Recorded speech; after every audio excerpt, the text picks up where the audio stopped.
E aí, Oi.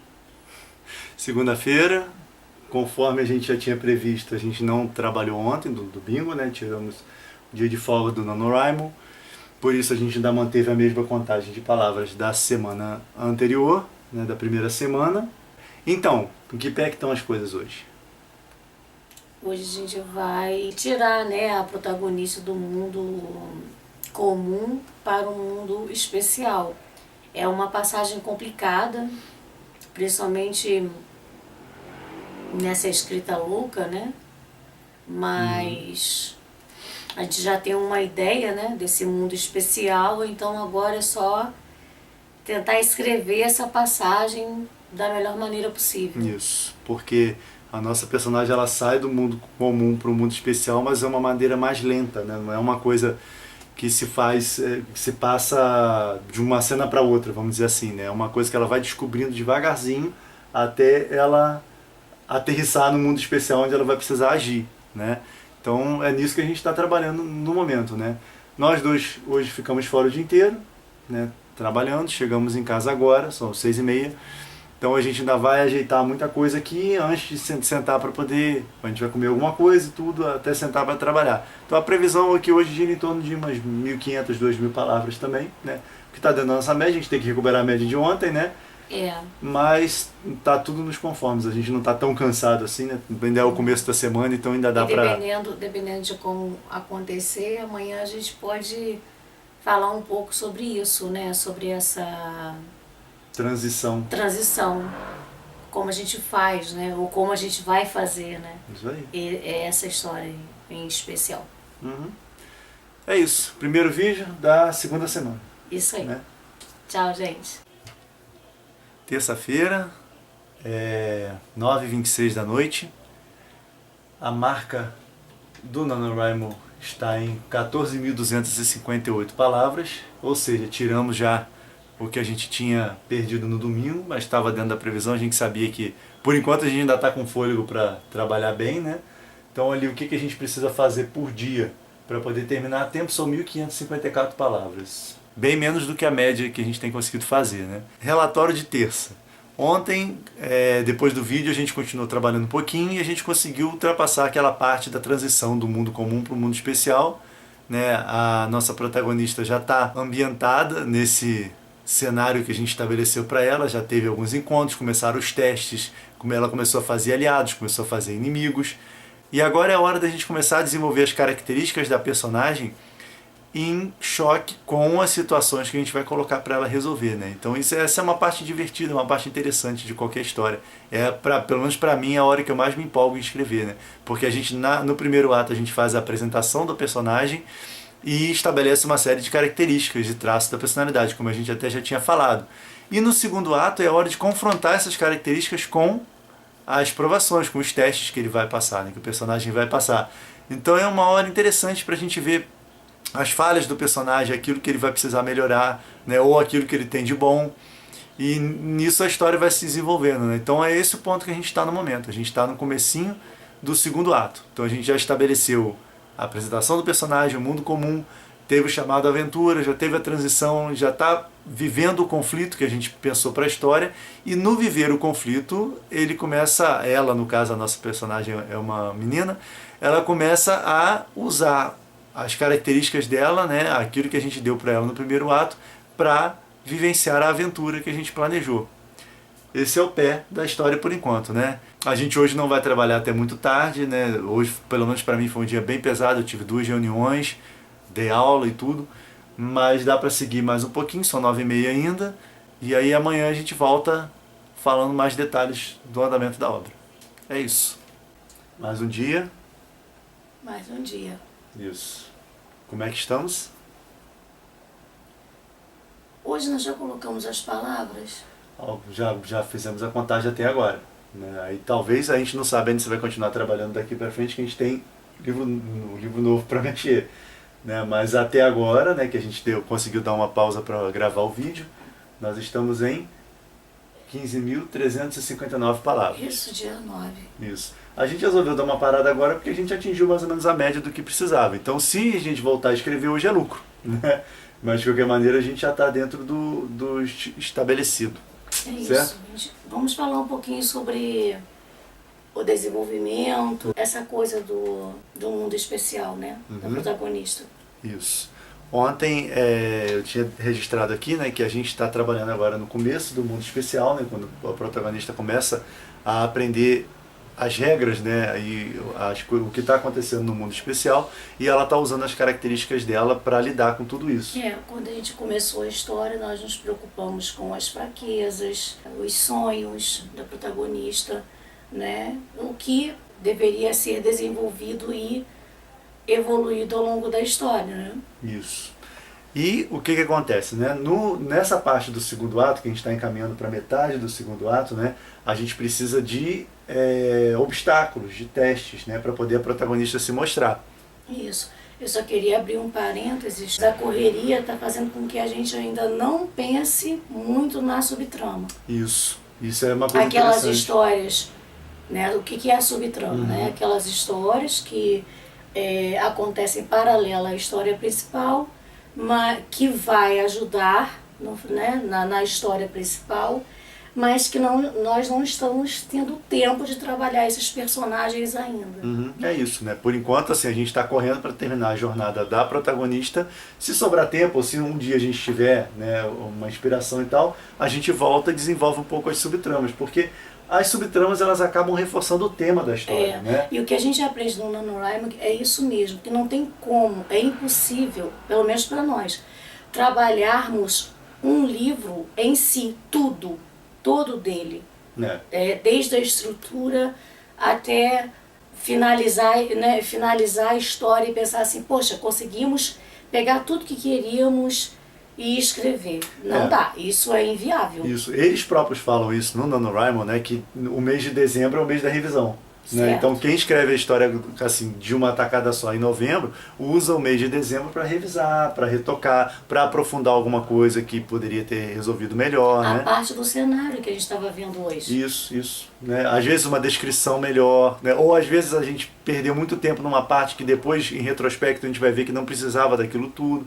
Então isso tudo a gente deixa para o ajuste, né? Tem muita gente que fica se perdendo, indo e voltando numa mesma parte, ou tentando desenvolver Aconteceu muito. no NaNoWriMo no ano passado. E aí a gente já aprendeu que nesse ano a gente já não está cometendo esse erro. Quem for ver o vídeo do ano passado, né, do NaNoWriMo, vai ver isso, que teve uma época, né, mais ou menos assim, no primeiro terço do NaNoWriMo, que a gente meio que ficou indo e voltando, tentando resolver umas coisas, ao invés de avançar com a história e depois revisar. Né? E isso é um problema, porque depois a gente vai ter o tempo para poder revisar isso direitinho. Né, esse é até meio que quem assistir esse vídeo, né, quem ainda está participando desse ano ou que pretende participar no ano que vem, isso é uma dica, né, uma dica bem legal de quem está fazendo, de quem está isso aí. já está um pouquinho mais experiente, né, no assunto. Prioriza a trama principal, os acontecimentos principais, uma linha coerente de acontecimentos e mais tarde, se for preciso, aí ao desenvolvimento e o aprofundamento das subtramas, dos ramos ali da trama que possam enriquecer,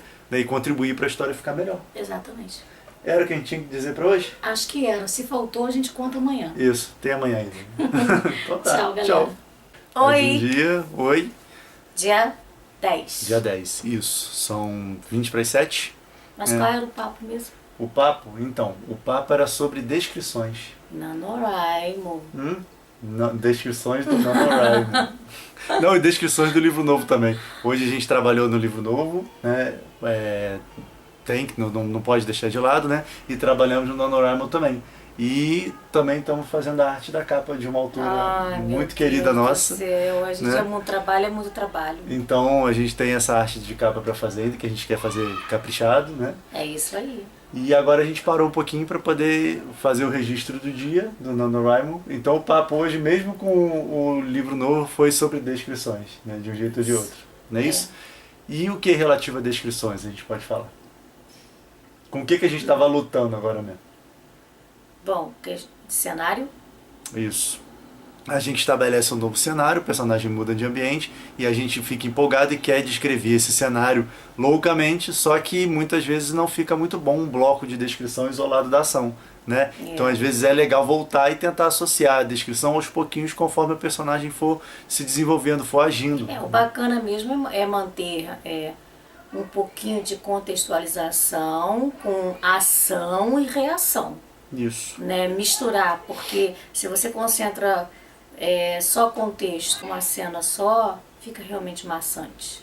Exato. Né? As cadências também das cenas, né? Quando um personagem A, por exemplo, mata o personagem B. Ação, né? Então a próxima cena será de reação, né? Como o personagem A está após ter matado a consequência desse acontecimento, o personagem B, né? Isso. A gente sempre tem que estar atento a essa cadência de cenas, Isso. né? E às vezes você interrompe o fluxo da ação para descrever, né, o ambiente, ou o lugar, ou um item e tal. Então tem a medida certa para fazer essa descrição, para o leitor entender o que está se passando, o que está, né, qual o contexto. Mas se você se estender muito em detalhes na descrição e deixar a ação de lado por tempo demais, a leitura vai ficar maçante. Né? Não há uma receita de bolo. Não. Mas eu acho que quem escreve vai pegando esse macete. Sabe quando que pede uma descrição, uma contextualização, ou quando é ação puramente. Né? Não cabe, por exemplo, né? A gente vai fazer ainda a cena dos dois. A gente não pode ali colocar uma cena de contextualizar muito numa cena que pede a ação. Isso. Então procurar, se tiver alguma coisa chave para descrever, tem hora que essa descrição tem que entrar mais discretamente, né? Tem autores que são mais descritivos que outros, né? Então isso aí é outra conversa, né? Verdade. O estilo literário, tem autores que gostam de descrever mais o que está acontecendo, tem autores que gostam de priorizar a ação e deixar o resto para o leitor resolver, né? Mas essa coisa que a gente está fazendo, de prestar atenção na cadência das cenas, cabe e funciona no NaNoWriMo. Sim, facilita a vida. E é bom a gente tendo uma visão boa do fluxo, né, de como está acontecendo, qual é a linha que a gente está seguindo, até para conseguir encadear melhor no final, né? Para conseguir direcionar a ação, né, a trajetória do personagem para o final que a gente planejou. Para você ver, é incrível como que pode, né? A gente estava trabalhando sobre descrição e olha quanta coisa que a gente já parou para pensar, né? Acaba que assim, a gente até parece que a gente combina para falar, mas não é, né? É simples, a gente vai falando, vai conversando e vai saindo tudo isso.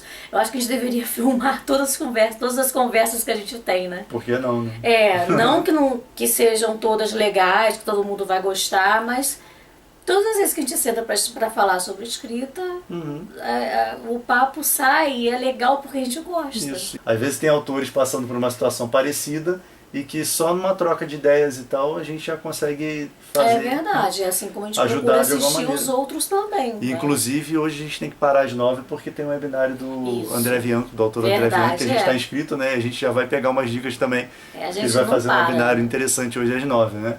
Então, recado dado? Recado dado. É isso. Tchau, amanhã galera. A gente volta. Sexta-feira, chegando em casa agora, nesse minuto, para começar os trabalhos. De ontem para hoje não foram muitas palavras, não. Foram 704 palavras e a gente está com 18.365 palavras. Tá bacana, continuamos no ritmo interessante. A gente ainda tá naquela questão das descrições e da ação, né? Essa parte do segundo ato é uma parte bem uniforme, assim, né? Até a gente está construindo crescendo da ação até chegar no final do segundo ato, onde a gente vai ter a crise, né? Então, durante esse período, o trabalho é bem uniforme, né? É uma sequência de cenas e cada uma vai só incrementando o arco dramático até a gente chegar ao clímax, né? Então, assim, é só manter o barco no rumo, por enquanto, né? Então é isso. Hoje vai ter um pouco de trabalho mais no NaNoWriMo, mas não tanto, porque ainda tem a capa do livro que a gente falou ontem para fazer. A gente tem que trabalhar no livro novo ainda. E temos umas pesquisas para fazer também, inclusive para o livro novo, para acrescentar em algumas partes que estão precisando, né? Então é isso. Hoje foi um relatório rápido, porque a gente tem pouco tempo também para produzir. Então amanhã a gente volta com mais um vídeo. Hoje é sábado. Oi! Hoje a última filmagem, né? O último vídeo da semana. Isso. Do NaNoWriMo, claro. Do NaNoWriMo. Segunda semana do NaNoWriMo chegando ao fim, né? Ontem, nos vídeos, a gente falou que as cenas são todas construídas no segundo ato de forma a ter um crescendo, né, do protagonista. Me inteira aí do assunto não foi o que eu falei. Que foi do que a gente estava trabalhando, né? Aí hoje a gente vai falar então do lado oposto ao protagonista, não é isso? É o antagonista. A gente está trabalhando muito, dando características a esse antagonista. Mas daqui a pouco a gente parou para conversar um pouquinho sobre a diferença de antagonista e vilão, né? Porque há uma diferença muito grande e a nossa tendência sempre é escrever um antagonista e não um vilão. Isso aí. Né? O vilão, ele é aquela pessoa ruim, aquela pessoa que deseja fazer a maldade. Muito má. Isso, que deseja prejudicar o personagem só pelo prazer de fazer o mal. Só maldade. Não é? Né? E tem um antagonista que é só um personagem que está no lado oposto ao protagonista. Então ele pode ter uns princípios falhos, ele pode ter certas fraquezas, ele pode ir longe demais. Ele vai com certeza atravessar o caminho do protagonista, né? Isso, mas não necessariamente fazer a maldade que todo vilão faz. Isso, ele só deseja uma coisa diferente do que o protagonista deseja, né? Mas ele não faz a maldade, não atrapalha o caminho do protagonista de propósito, né? Então essa é a diferença entre os dois e a gente agora, nessas cenas do segundo ato, está aproveitando também para construir o nosso antagonista. Na verdade, a nossa história tem dois antagonistas. Um na primeira parte e outro na segunda parte, o que complica mais, né? Que são mais características, né? Isso. Mais visões, mais pontos de vista para desenvolver. Mas acho que tá ficando bacana o resultado, né? Isso. E é disso que a gente está cuidando, né, nessa parte do livro. E a gente está de saída porque a gente vai ver o Doutor Estranho agora. Isso é muito bom. Tô animadíssima. Tô doida para ver. Estamos atrasados para ver, né? Mas diante de tanto trabalho, é isso mesmo, hoje, uma correria. Mas estamos indo lá ver. Bom filme para nós. Beijo para você. Então esse é o último vídeo dessa segunda semana do NaNoWriMo, né? Aí amanhã não tem vídeo, na segunda a gente volta com a nova sequência. E começa tudo. Tudo de novo. Mas tá acabando não, tá na metade. Isso aí. Então tá, beijo.